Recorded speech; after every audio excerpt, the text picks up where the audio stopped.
এবারে পুরো আয়োজন হইচই হট্টগোলের মধ্য দিয়ে আত্মপ্রকাশ হলো বৈষম্য বিরোধী ছাত্র আন্দোলনের সাবেক সমন্বয়কদের গড়া নতুন ছাত্র সংগঠন, যার নাম দেওয়া হয়েছে গণতান্ত্রিক ছাত্র সংসদ। নতুন এই ছাত্র সংগঠনের কেন্দ্রীয় আহ্বায়ক হয়েছেন আবু বাকের মজুমদার, আর সদস্য সচিবের দায়িত্ব পেয়েছেন জাহিদ হাসান। ঢাকা বিশ্ববিদ্যালয়ের মধুর ক্যান্টিন থেকে যাত্রা শুরু হলো নতুন একটি ছাত্র সংগঠনের, যার প্রতিষ্ঠাতা স্বৈরাচার শেখ হাসিনা সরকারের বিরুদ্ধে গণ অভ্যুত্থানের অন্যতম ভূমিকা রাখা বৈষম্য বিরোধী ছাত্র আন্দোলনের সাবেক সমন্বয়করা। বুধবার বিকেলে সংবাদ সম্মেলন থেকে জানানো হয় কারা থাকছেন এর নেতৃত্বে।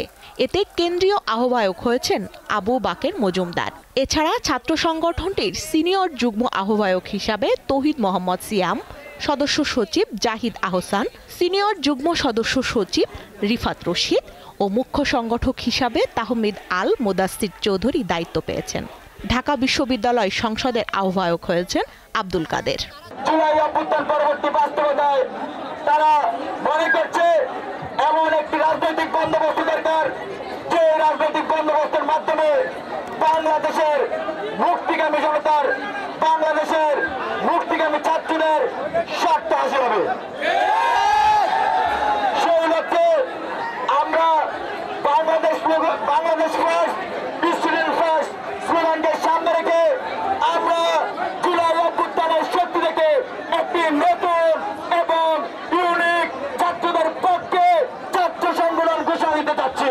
ছাত্র সংগঠনটির আত্মপ্রকাশের ঘোষণা যখন চলছিল, তখন বেসরকারি বিশ্ববিদ্যালয়ের একদল শিক্ষার্থী কেন্দ্রীয় কমিটিতে নিজেদের পর্যাপ্ত পদ দাবি করে বিক্ষোভ শুরু করেন। মধুর ক্যান্টিনের সামনে দুই পক্ষের অবস্থানের মধ্যে বিকাল 4টার পর হাতাহাতির ঘটনা ঘটে। বিক্ষোভকারীদের অভিযোগ, জুলাই আন্দোলনে গুরুত্বপূর্ণ ভূমিকা রাখলেও নতুন ছাত্র সংগঠনে বেসরকারি বিশ্ববিদ্যালয়ের শিক্ষার্থীদের বঞ্চিত করা হয়েছে। তারা আমাদেরকে জিজ্ঞেস করা ছাড়া ছাত্র সংগঠন গঠন করে, এটার জন্য আমরা তাদেরকে বারবার বাধাপ্রাপ্ত করি। আমরা বলি যে আমাদের সাথে বসতে হবে, প্রাইভেটের সাথে, মহানগরের সাথে। তারা আজকে ডিসিশন দিচ্ছে, তারা এতগুলো প্রেস ডেকেছে, অথচ তারা আমাদেরকে জানায়নি যে কিভাবে কি ডিসিশন হয়েছে।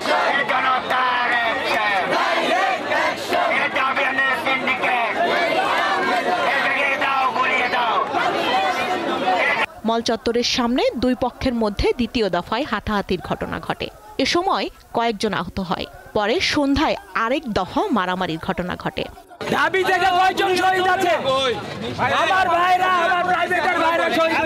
নতুন ছাত্র সংগঠনের স্লোগান ঠিক করা হয়েছে শিক্ষা ঐক্য মুক্তি। স্বস্তিকা সিংহ, দীপ্ত সংবাদ, ঢাকা।